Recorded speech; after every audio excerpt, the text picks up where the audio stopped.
United States, aren't we? I want to thank you all for being here tonight. I want to thank you for being supportive of me and Mary Pat. We're thrilled to have 3 of our 4 children here tonight. Andrew and Patrick and Bridget are here, and Sarah sends her best as well. I'm glad to have all of you here tonight. It's a great crowd and a great tribute to what the Republican Party has done here in New Jersey and how we're going to help elect a Republican president this November.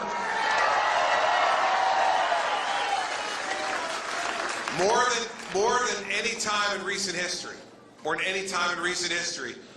America needs strong leadership again, both here at home and around the world, and I am confident that leadership can be provided by just one man, Donald Trump. You see events going on around the world that scare us.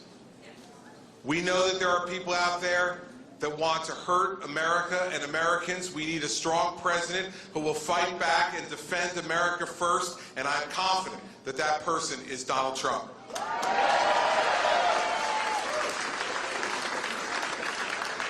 We need an economy, once again, that is growing jobs, that can help you to support your family. We need a government that understands you need to get off your back and out of your pocket. We need a government led by someone who has actually created jobs and met a payroll, and that man is Donald Trump.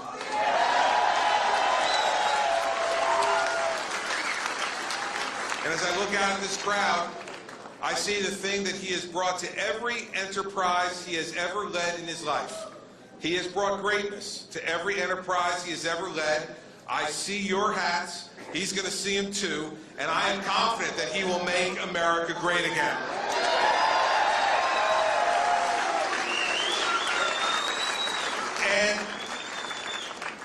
And I know that New Jersey on June 7th, on primary day, with our votes and our delegates, are going to be the people who put him officially over the top as the Republican nominee for President of the United States. And I want to thank you, for being here tonight to help to support us. You know, in the end, Donald and I ran against each other for a little while. And then after New Hampshire, when we left the race, Mary Pat and I sat down and had a really serious talk. Do we want to stay out of the presidential race from there forward, just let nature take its course, whatever happens, happens, or did we want to do something that was going to make a difference?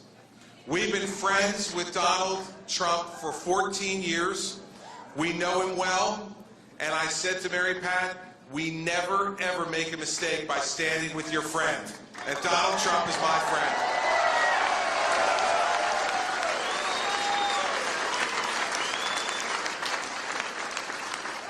So nearly 3 months ago, he and I walked into a room together in Fort Worth, Texas, and shocked the world. I announced my endorsement of him for president, and there were all the skeptics and the critics at the time who criticized my decision. Well, they can come and meet the next President of the United States with me.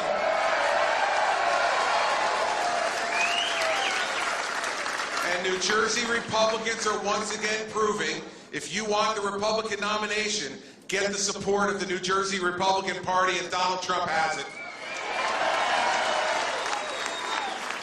So, me and Mary Pat and our family, we are thrilled to be here tonight. We are thrilled to be supporting our friend. We've got about 6 months to go, everybody. Just a little bit less than 6 months till we change America by electing a new president, getting rid of Barack Obama and Hillary Clinton.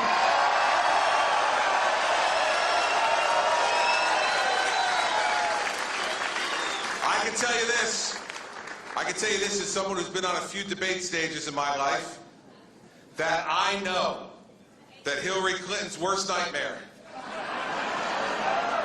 is going to be to climb onto that debate stage in September and look across at Donald Trump.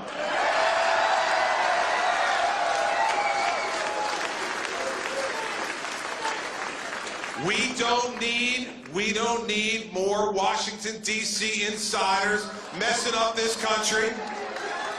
And we sure as heck don't need Hillary and Bill Clinton back in the White House. We do not need the same type of ineffective foreign policy that she brought us as Secretary of State. We don't want America to be weak and disrespected. We want America to be strong and respected, and Donald Trump will make that happen.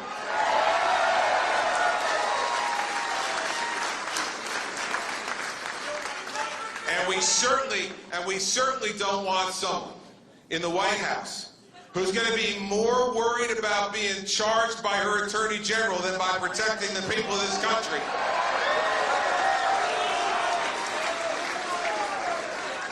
We need a president who is going to put America first one more time. So ladies and gentlemen, you have waited more than long enough.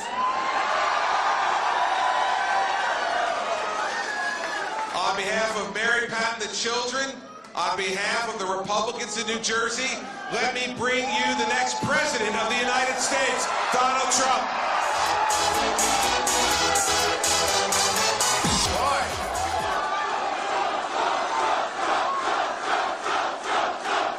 Thank you. So nice. Boy, oh boy. So, you know, Chris paid off his entire campaign debt tonight. Right? His entire debt.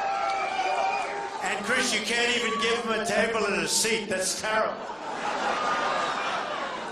But he's a great guy, and he's a great governor. And I will tell you, thank you, I love you too. Look at these guys. Look at these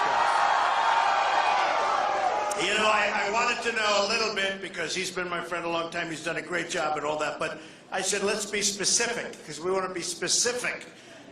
So I said, give me some information. And boy, do I look forward to debating Hillary. Will that be fun? Oh, I look forward to that. So I said, let's be specific. So, you know, Governor Christie, your governor, balanced the budget 6 times without raising taxes. Not easy to do.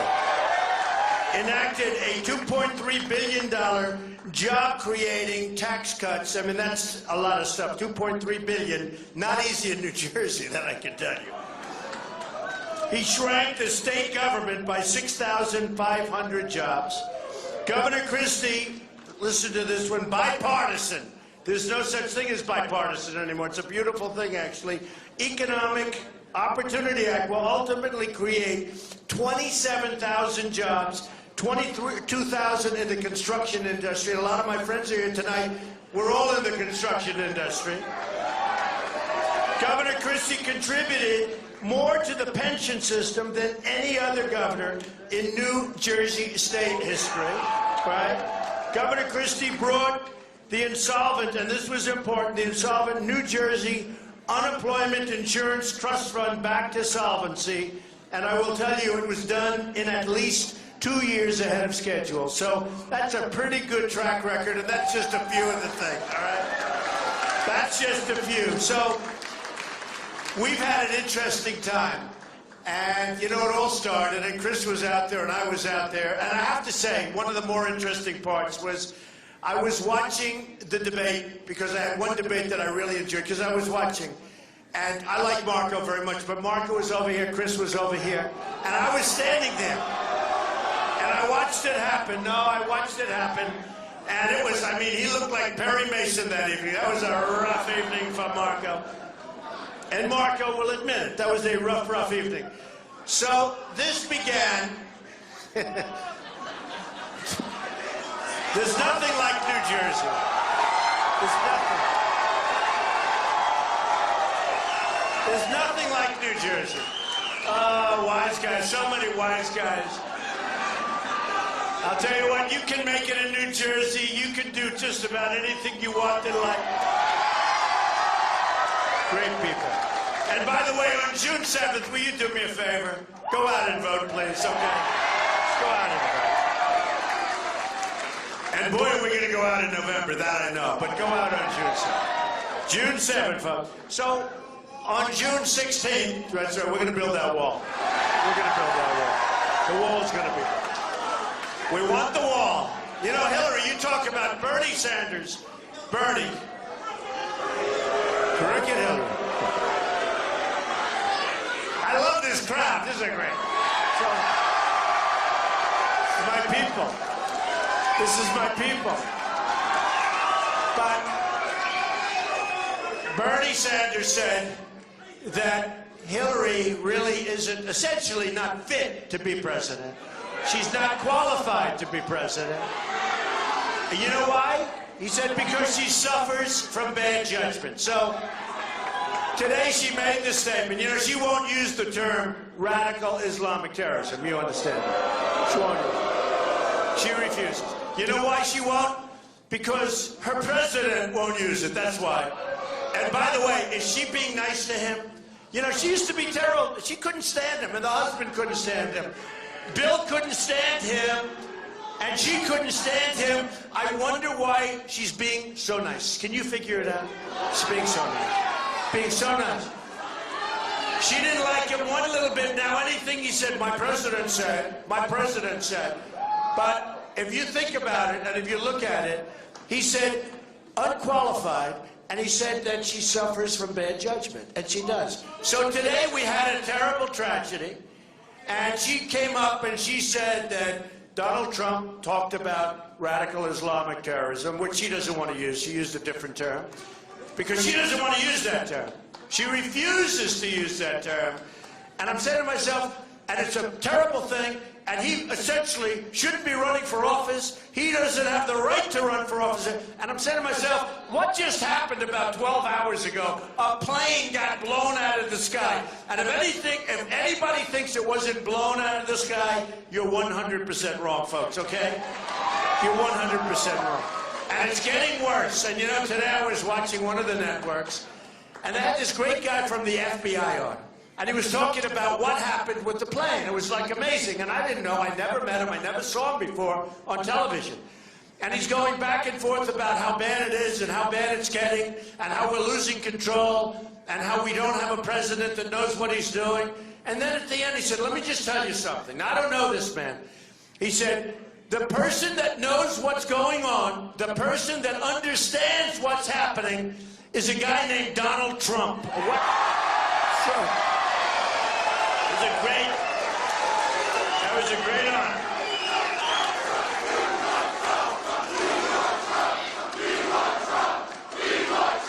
Thank you. Thank you. No, that was a great honor. You know, you're sitting home, you're watching television, you have this man who's a real expert. He's an expert on exactly this and an expert on terrorism, and he says that, and that really, to me, is a great compliment. So, on June 16th, I came down that escalator, that beautiful escalator in Trump Tower. Trump Tower, this is very nice, but it doesn't remind me of this place. And it was a big day, and I just said we have to do it. There's so many things that we can do to make America great again, and we're never going to do them.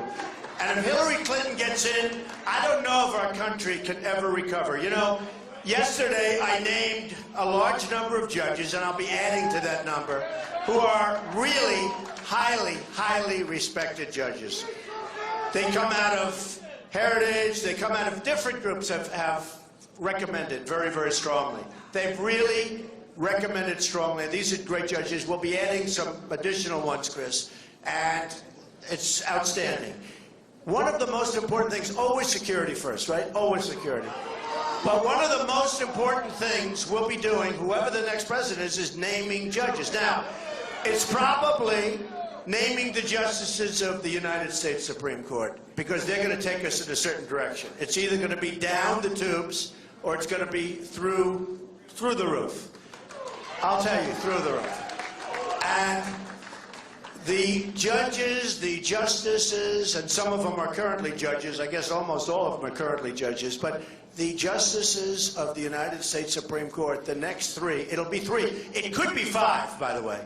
Probably going to be three, most likely 3, 4, and it could even be 5. That is a massive number of justices. So whoever wins, and it looks like it's going to be Hillary, because it looks to me, what's happening? She's got totally embroiled in this. You talk about bad judgment. How bad a judgment is the email scandal? How bad? For what reason did she do that?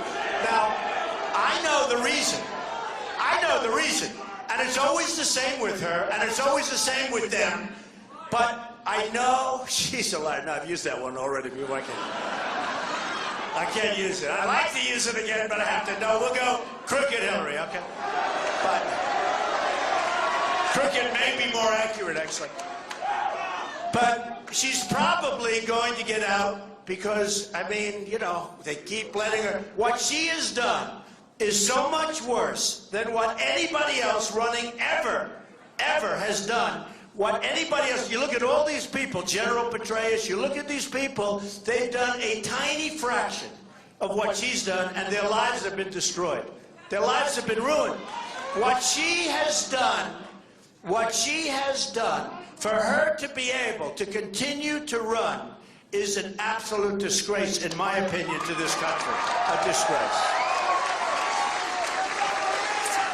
And on top of that, you know, it's an amazing thing. Every time I turn it on, I watch the race. Bernie Sanders wins. Bernie Sanders wins. He keeps winning. And then they have the round table. Well, Hillary Clinton will win. I mean, it's like, it's a rigged deal. You notice the way I started talking to using the word rigged, right? About 4 months ago. Nobody used the word rigged. Now everybody's calling it rigged. They copy my, I want to go out, I want to have that phrase coined. But I used the word rigged 4 or 5 months ago. The Republican deal was rigged, 100%.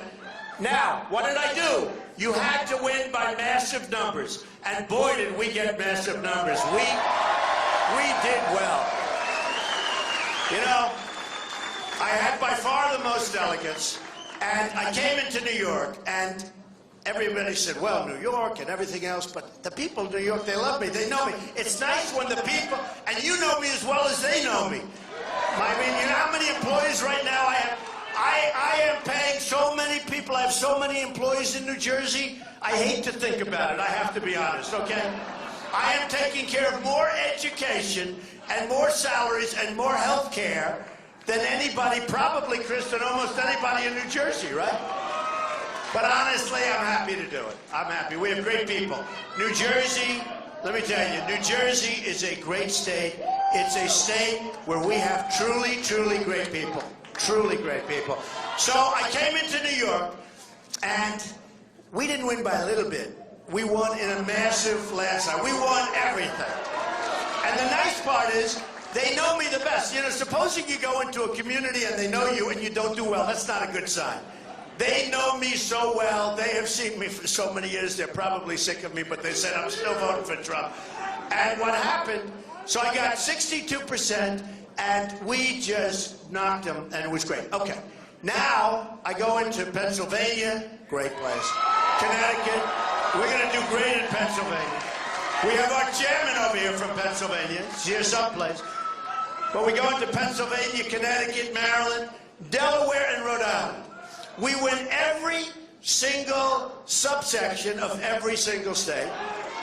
We won every county of every state. And we won every state by massive numbers. And don't forget, I got 66 and 67%. Don't forget, I have 3 people running. When these guys on television, the most dishonest human beings, these people right here, look at all the cameras. No, they're the worst. Donald Trump, I watched Krauthammer. We had like 7 or 8 people, 9 people running, okay? Donald Trump did not get 50%. How do you get 50%? Sometimes I have, you know, we started off with 17 people. And actually, after about 2 or 3 weeks, because I won New Hampshire, which was amazing. We're going to take care of those people in New Hampshire. They have a drug problem that you wouldn't believe. They have heroin pouring over the border. We're going to seal up that border. We're going to build a wall. We're going to have real protection, believe me. We're going to do it for everybody, but we're really doing it. The people of New Hampshire are, I mean, it's incredible. It's incredible. What happened is, and what's happening here in New Jersey, the drugs are pouring across, illegal immigration, illegal immigrants are coming. We are going to stop it. We're going to build that wall. It's going to be a real wall. And we're going to have people come into our country, but they're going to come into our country legally, okay? Legally. So I went through the next week. I win New York in a landslide. Then I win the 5 states in a land. And then I'm watching and I'm hearing that I got, you know, something a little bit less. And actually, every one of them was open, but I should have done better. And I said, wait, you have all these people. And then I go to Indiana. That was going to be the firewall. And I went there, and we won Indiana so big, and everybody just, you know what they did?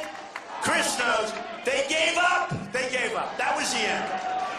And we had a little help. It was a man named Bobby Knight, okay? Bobby Knight. Bobby. We love Bobby.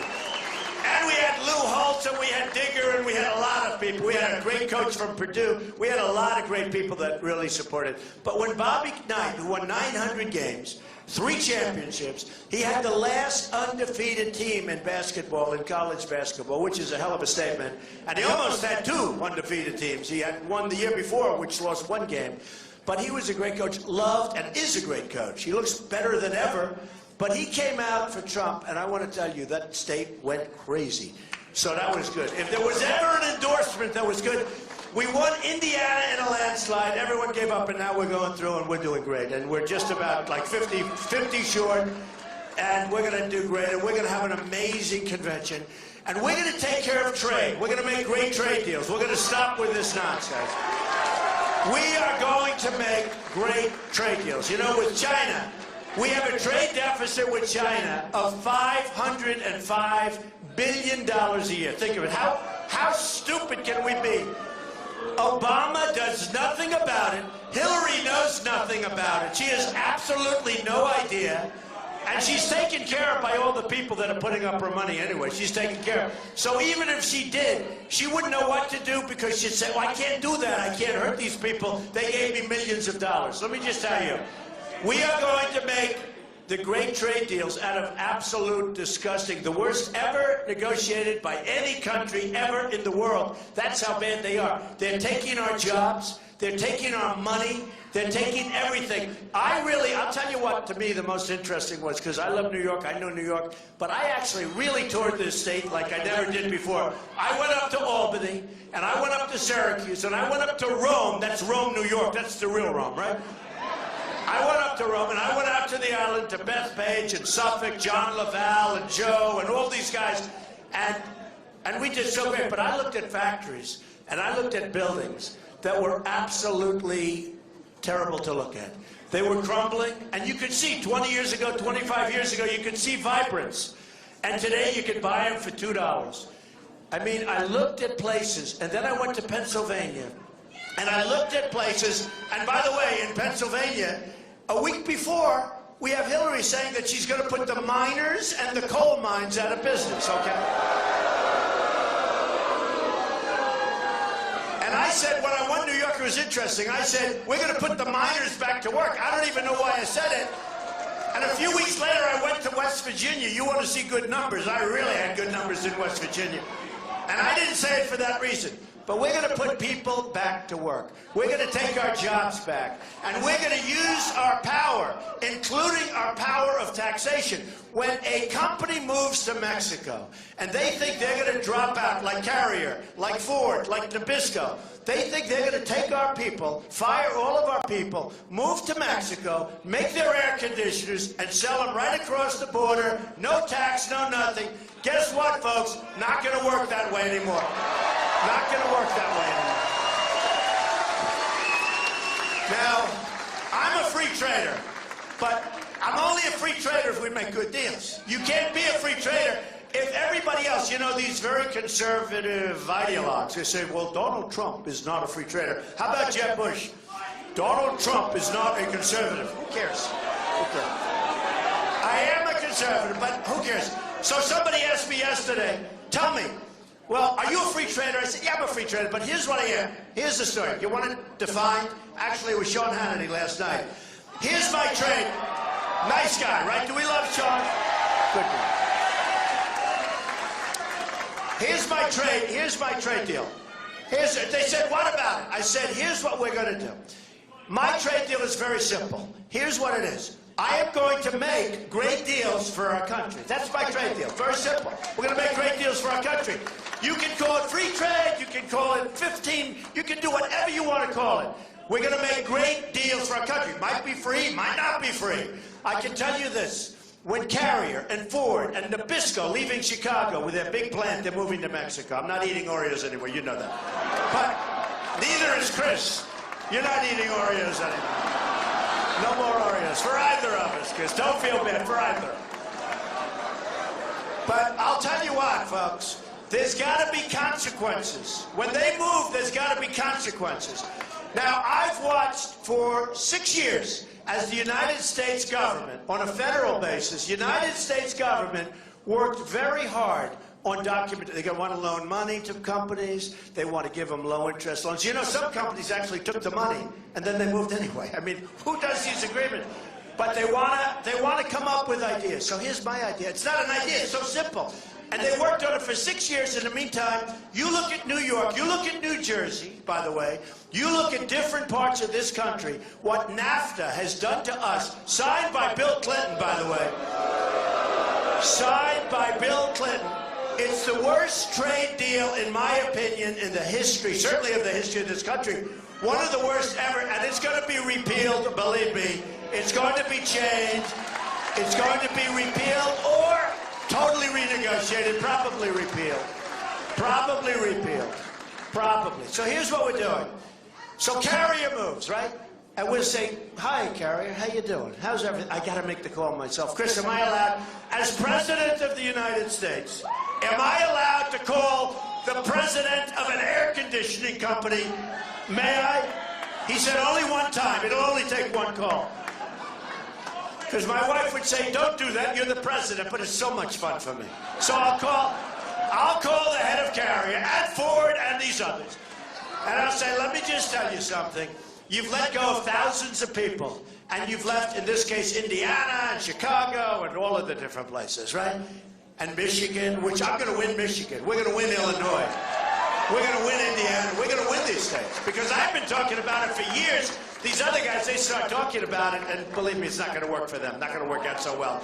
But we're going to win Michigan big. You watch what happens. But I'm going to say to them, you want to move your plant, enjoy Mexico. It's a wonderful place, beautiful weather. I hope you like 120 degrees. It's wonderful. But here's what you're going to do. Every unit you make that you sell into the United States, you're going to pay a 35% tax, okay? 35, very simple. Very simple. Now, here's what's going to happen. Now, some conservatives would say that's not free market. I mean, we're losing our shirts, folks. We're losing our jobs. We don't have a choice. So here's what's going to do. If I saw Carrier before they move, in other words, I want to get in there quickly because I'm going to call them fast. They haven't moved yet. But before they moved, I'd say, you move, enjoy yourself. You're going to pay a 35% tax. They're not moving. They're not going to move. It's very simple. They're not moving. Now, if it's too late, they move, I'm charging these companies some tax because you know what? We're getting killed. We're losing all of our jobs. We're losing everything. So at least the United States is going to make a hell of a lot of money. And what do you think? And these dummies say, oh, well, that's a trade war. Trade war? We're losing $500 billion in trade with China. Who the hell cares if there's a trade war? Trade war. It's crazy. Think of it. $500 billion, and they're telling me about a trade war. And you're not going to have a trade war. Two things are going to happen. China devalues their currency. That's how they're killing us, okay? They devalue their currency. They're behaving very, very badly. And on top of that, they're building fortresses in the South China Sea, and they're doing things. Let me tell you something. China will behave, and China will be our friend, and we'll do better with China under me, and we're going to also do better economically with me. They're going to respect our country again. I was told just yesterday by a very important person that China is very concerned about Donald Trump being elected. Because you know why? Because they're going to have to pay up. They're going to have to do something. They're going to have to do. So, and I will say, look, a lot of you don't know the world of economics, and you shouldn't even bother. Just do me a favor, leave it to me. I have so much fun. But don't just go and enjoy your life. But China is killing us, and so are other countries, with devaluation of their currency. And they're making it impossible for our companies to compete. And they're doing it more than ever and worse than ever. About 9 months ago, they did a devaluation that they weren't supposed to do. It was the biggest devaluation in 20 years, okay? The biggest devaluation in 2 decades. Not going to happen anymore, folks. They make it impossible for us. It's not going to happen anymore. And when companies move, different situation, and they want to move to a different place, or they want to move in particular to Mexico, which is becoming a mini version of China, We're going to be friendly with Mexico, and I love the Mexican people. I employ thousands and thousands of Hispanics, and I'm doing great in the polls. And by the way, the Hispanics love me. You know why? They're here legally. The Hispanics that are here legally, they don't want their houses taken away. They don't want their jobs taken away. That's why I'm doing well with the Hispanics now. And we're doing great with the African Americans because they know I'm going to create jobs. I'm going to bring back jobs.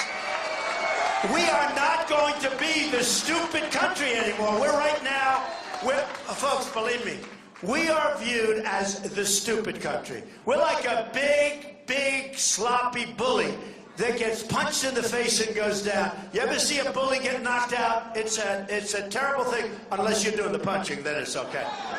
Okay? But just so you understand, we're going to change things. Okay. So we're going to make great trade deals. We're going to have tremendous borders. And we want people to come in. They're coming in legally. We're going to have the wall. We need the wall for the drugs.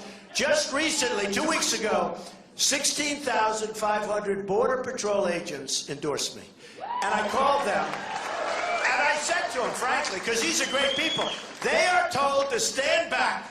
These are great people. They want to endorse me because they want to do the job. They're fantastic people, and they can do a great job. But I said to them when they endorsed, I said, I have to ask you one question. Do we need the wall? You know what their answer was? Mr. Trump, we absolutely need the wall. They told me. I just wanted to be sure. I said,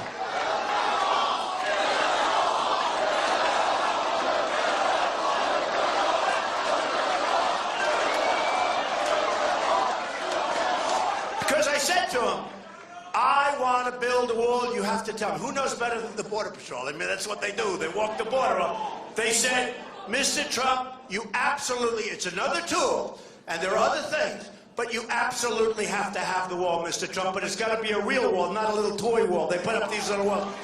So we're going to build, see that ceiling? That ceiling is peanuts, folks, okay? That ceiling. We are going to build a wall. If they ever get up, they're saying, oh man, how do I get down from this wall? And we're going to make it beautiful, and we're going to make it big, and we're going to make it powerful. And we're going to rebuild our military, because our military is being decimated. Did anybody see the big piece that was on television all last week, where our fighter jets are going to junkyards to buy planes? This is the United States, right? They saw it. Where our fighter pilots and fighter planes, they're going to junkyards, where they have the junkyards for the old broken down planes, and they're stripping the planes apart and putting them on our 20-year-old fighter planes.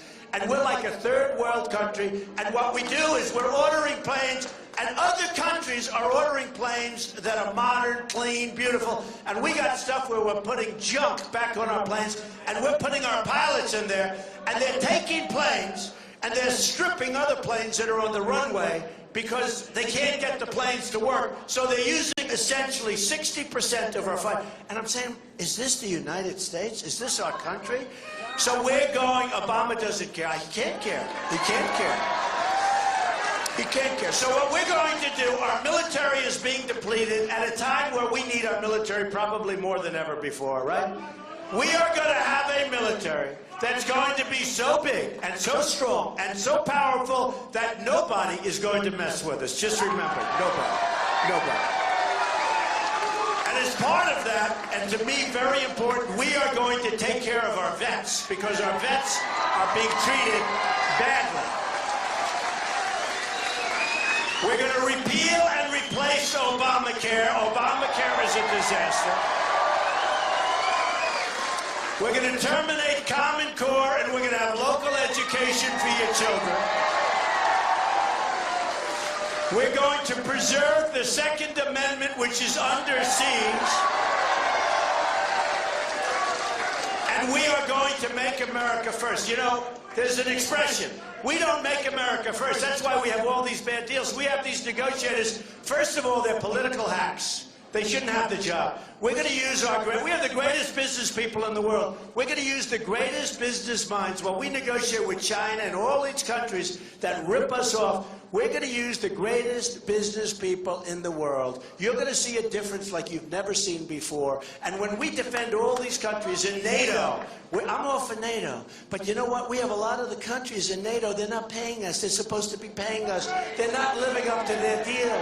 You know, in the old days when I used to collect rent in Brooklyn, I'd say, yeah, they're delinquent. You know the word is delinquent. They're back. They owe us a lot of rent. Okay. They owe us money. They're delinquent. So we're going to say you got to pay. So we're defending them. They're not paying, or they're paying a fraction of what they're supposed to be paying. Do you know the kind of money we're talking about? Now, we defend Japan. Most people don't even know it. We defend Japan. We defend Germany. We defend Saudi Arabia. Saudi Arabia, before the oil, before the drop in oil, and now don't worry about it, they're making a lot. They were making $1 billion a day. Would you like that for New Jersey, Chris? $1 billion a day? We get practically nothing, folks. And they wouldn't be there. And I have so many friends here, Saudis, they buy my apartments, you wouldn't believe it, okay? They're great. They're all great. We cannot be fooled any longer. We cannot be taken advantage of any longer. We are going to make our country rich again and strong again. We're going to be able to afford Social Security and Medicare again. I'm the only one that says that. We're not going to be led down the tubes by an incompetent person like Hillary Clinton, because you look at what she's done. You look at what she's done. You look at her deal with Libya. Just take a look at Libya. It is a catastrophe. By the way, you had the Benghazi. Think of Libya. Do you know they have some of the finest oil in the world? You know who's got the oil? ISIS has the oil. ISIS. This was her deal. And so many other mistakes, and I have a whole list, but I'm not going to do that because we're having too much fun. So let me just tell you, folks, I've gone all over the country. I've seen millions of people at my events, if you add them up. Millions. We have the biggest crowds by far, far bigger than Bernie, far bigger than anybody. We have the biggest crowds. He is second. And I think what happens, I believe that his people, a large percentage of his people, vote for Trump. You watch what's going to happen. Because the one thing he's right on is trade. I mean, he's got that right, except he can't do anything about it. We both have the same view. We're getting ripped off on trade. The difference is I'm going to make him great deals as opposed to just saying we're getting ripped off. That's all he can do. So here's what we do, folks. We're going to make our country absolutely great again. We're going to start winning. We don't win anymore. We don't win anymore. We're going to win on our military. We're going to win for our vets. We're going to win on health care and on Common Core. We're terminating. We're going to win with our education. We're going to win at every single level. We're going to win with that trade. We're going to win with the border. And we're going to win so much. You guys, we're all friends, right? You're going to call me. And you're going to have Chris Christie call me.